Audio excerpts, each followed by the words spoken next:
there and welcome back to Beauty Bee, where today we are doing a build your own palette. I did not put together a palette of my singles or things that are in palettes that can easily become singles, so magnetized items like these Colourpop palettes or these Viseart palettes in my Shop My Stash, which is when I would usually do that. But I've been missing having one, so I thought we'd put one together today. I actually cleaned out my bigger palette. This is one of the 24 pan palettes from Colourpop because I think that I want to go with something a little bit bigger today. So far, my inspiration is kind of the new Colourpop 30 pan palette, 35 pan palette. I will have that up on the screen. And I'm thinking maybe some Viseart Dark Edits vibes. Just something kind of deep, very fall. Something that could really take me right up to Halloween. So let's get started. I didn't worry too much about finding a spot for my black when I was undoing my palette earlier because I just figured that that would find a spot in my build your own palette. So that's easy enough. And in a similar vein, you know what? Let's just go with the white as well. This is a white with a little bit of a gold shift in it. This is from Tarte. I will swatch the resulting palette at the end of this video. So we're just gonna start with those. I think it would be cool if I arranged this so that there were columns that corresponded to different colors. So, I mean, that gives me 5 columns, right, to work with? Yeah, I could count. So I'm gonna add the silver in. I feel like that would go nicely with what else I have in this black and white column so far. And then, where's Glass Bowl? I know I own it. Where is it? There it is. That's a possibility for this other spot.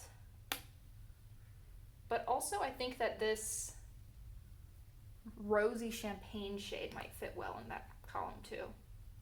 I don't know.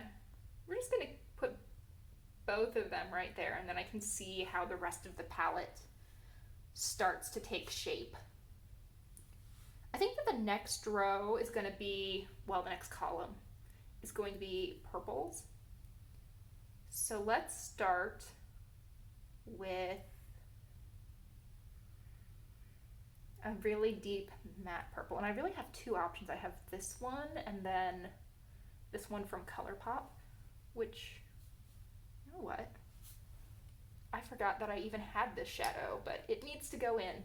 This is a really deep purple from Wet n Wild. It is metallic, and it does have some little bits of silver in it because there was sort of a silvery lilac shade in that same palette that had a lot of pan and didn't fill up one of these empty pans when I repressed the entire palette. So it got mixed in with a few different shades that you'll see scattered around here, but I definitely want this. This is super, super pretty, and I think it's perfect for this time of year.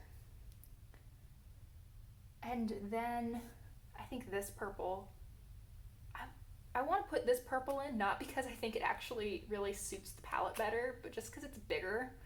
And I'm a little bit worried about this little Viseart single in the context of everything else. I'm worried that it might get squashed or something.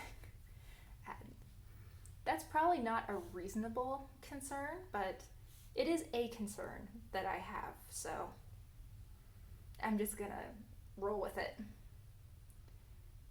And next, I think that I want this purple, which I'm gonna need to find a little tool to get these out of the palette, unless they're really, really easy.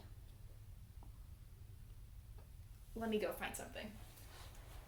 Okay, that was harder than I thought it was going to be, but not terribly difficult. So that gives me some faith about my ability to pull other shades like that out. Um, let's see. Probably one more purple shade. This one's pretty. Those are similar though. So not both of those.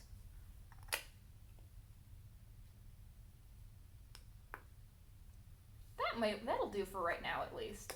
We can always continue to mess with this, and I'm sure that I will. Nothing is set in stone really ever, because I can always just move things.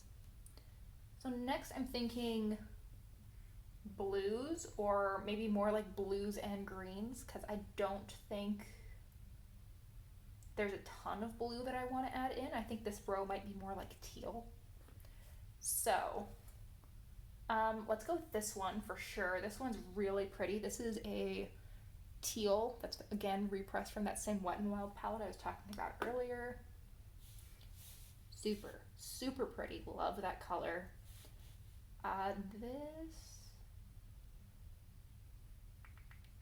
Let's go with this one as well. This is a blue-gray shade that's from NYX originally. Let's switch those. Boop. Very pretty. Now something a little bit more matte would be good. So let's go with this. Boop. I need to stop making sound effects. This is unnecessary and probably gonna bug the heck out of me when I am editing. So one more bluish shade. I think it's gonna be this one because this is such a pretty metallic.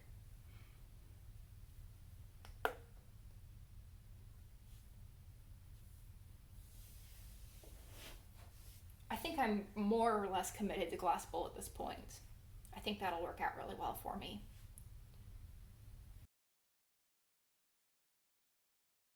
We'll call that good for now at least. Let's see.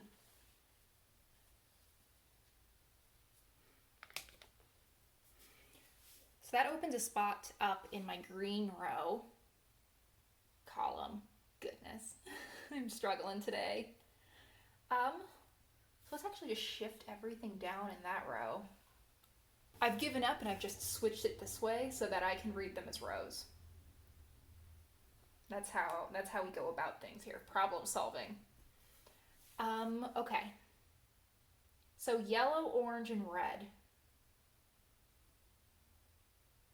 Excellent. I know my colors. I don't think I'm probably going to do a whole lot of true red. First of all, because I just don't have a lot of red. That's not a color that I'm super drawn to. It's not something that I've purchased a lot of, thankfully, because I'm not drawn to it. So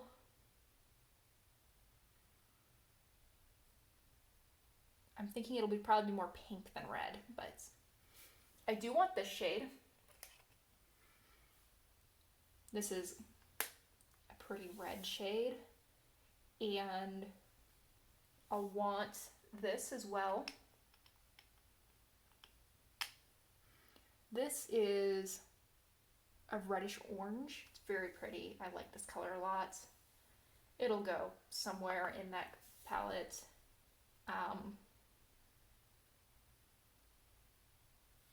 I could probably use some lighter shades in here because everything so far has been very deep. But let's just, you know what? This is gonna go in, this hot pink shade.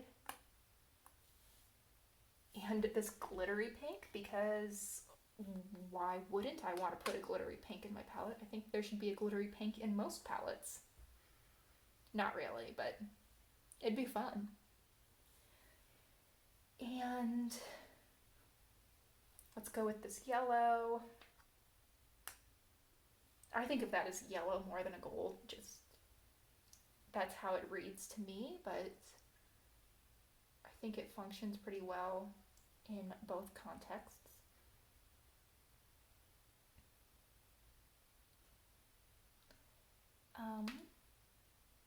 I feel like this would be a helpful shade.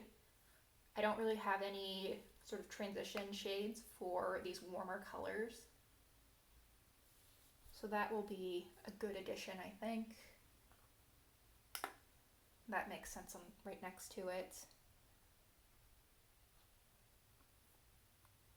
Let's go with this one as well. This is a coral from Colourpop. And I'm actually really happy with this. I have space for one more shadow though. So what should it be?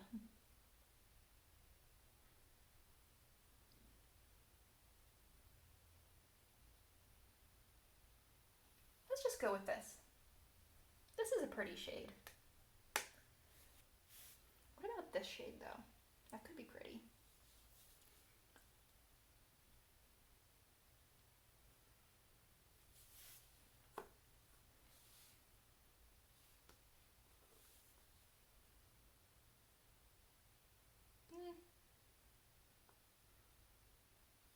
I think it'd be useful, but I don't think it looks very fun in comparison to everything else.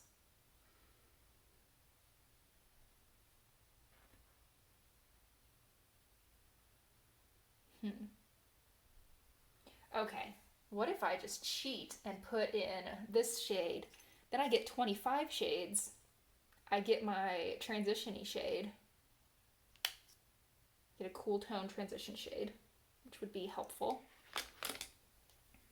And I can probably just wedge it in there.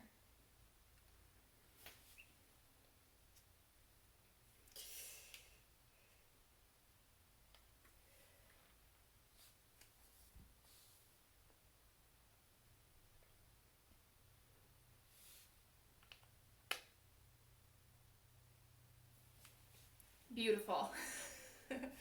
Upsetting. My obsessive compulsive mind really doesn't like that arrangement, but I think this will be fun. I think this will be a really pretty palette for fall. I've definitely been feeling pinks a lot more than I would generally expect to this time of year, so this row I think could get a lot of use from me. I think I've got some really useful shades in sort of these three mattes. This deep green I think could function as just a nice dark shade. The black, the near white. I think there's a good mix of having a lot of color. This is, I mean, it's a rainbow palette, but there's also enough neutrals and enough muted colors in here that I think I can create quite a few full looks with it, and I'm really looking forward to doing that actually. So let's swatch everything out.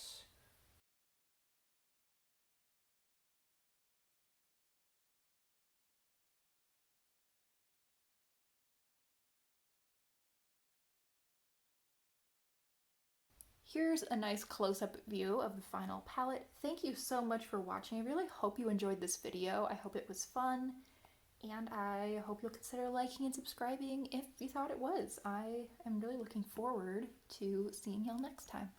Bye!